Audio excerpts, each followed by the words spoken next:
La parole est à notre collègue Pierre Frogier pour le groupe Union pour un mouvement populaire. Vous avez la parole, mon cher collègue. Monsieur le Président, je vous remercie. Ma question s'adresse à Madame la ministre des Outre-mer.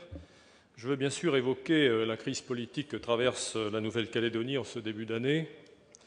Et pour que les choses soient claires, il s'agit en réalité d'une nouvelle péripétie liée à l'usage abusif et détourné de l'article 121 de la loi organique de 1999.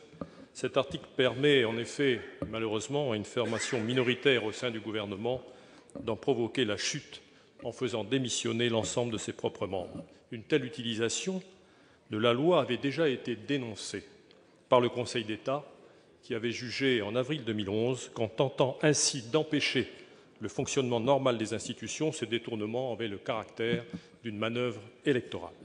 Alors qu'en est-il exactement ? C'est sûr qu'en Calédonie comme ailleurs, dans tout régime d'assemblée, seule une majorité de ses membres peut censurer son exécutif. Mais en l'espèce, faute de trouver cette majorité, l'article 121 a été une nouvelle fois détourné de son objet par un groupe minoritaire au gouvernement, dans le but affiché de s'emparer de la seule présidence de ce gouvernement.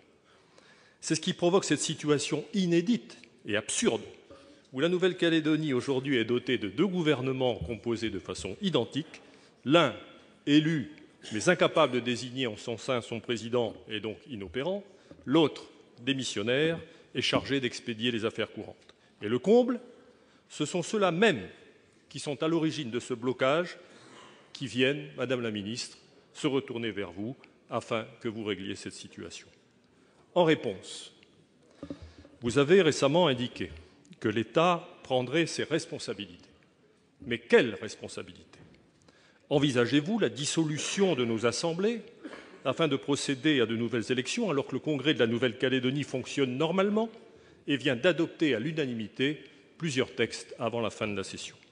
Ou avez-vous l'intention, comme je l'entends dire, de proposer une nouvelle modification de la loi organique afin d'ouvrir la possibilité d'une élection du président du gouvernement à la majorité relative.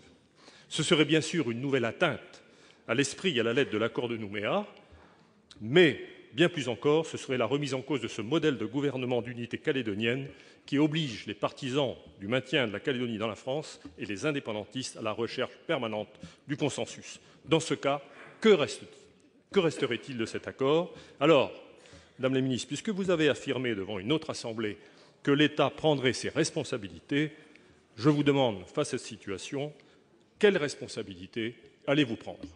Merci, mon cher collègue. Pour vous répondre, la parole est à Madame la ministre des Outre-mer, Madame Georges Paul-Langevin. Vous avez la parole. Merci, Monsieur le Président. Mesdames et Messieurs les sénateurs, Monsieur le sénateur Frogier, vous avez tout à fait raison de souligner combien la situation actuelle en Nouvelle-Calédonie nous préoccupe. Il est clair que nous sommes à un moment où nous avons besoin de travailler pour préparer la sortie de l'accord de Nouméa et nous avons donc besoin que toutes les parties et que tous les élus puissent travailler ensemble et avancer pour résoudre les problèmes qui se posent. Mais encore une fois, il me semble qu'aujourd'hui, si nous pouvons souhaiter que les élus exercent leurs responsabilités, se voient et trouvent une solution pour pouvoir élire ce qui est indispensable, un président et un vice-président à cette Assemblée, il n'est pas imaginé par nous de nous substituer aux élus, alors surtout que nous sommes sur une démarche qui tend à trouver pour la Nouvelle-Calédonie un régime d'autonomie maximale. Donc, dans la mesure où nous ne voulons absolument pas stigmatiser les élus, nous voulons simplement leur demander d'être fidèles à leurs responsabilités et à leur engagement pour la Nouvelle-Calédonie. Actuellement, vous avez envisagé un certain nombre de solutions. Dites-vous bien que nous ne sommes pas là aujourd'hui. Le haut-commissaire essaye surtout de recevoir les uns et les autres, de rapprocher les points de vue pour qu'une solution raisonnable puisse être trouvée.